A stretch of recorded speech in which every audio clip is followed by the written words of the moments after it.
पती पत्नी म्हणजे मोटरसायकल, पुढचा चाक म्हणजे पती आणि मागचं चाक म्हणजे पत्नी बायको.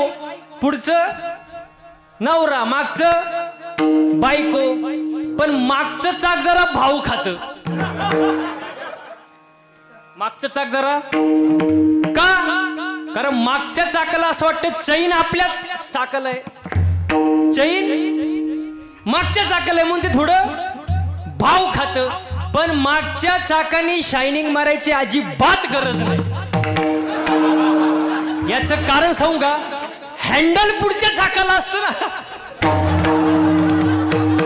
हँडल पुढच्या चाकाला असतं. पुढचं चाक जर खड्ड्यात गेलं मागचं आपोआप जाणार ना.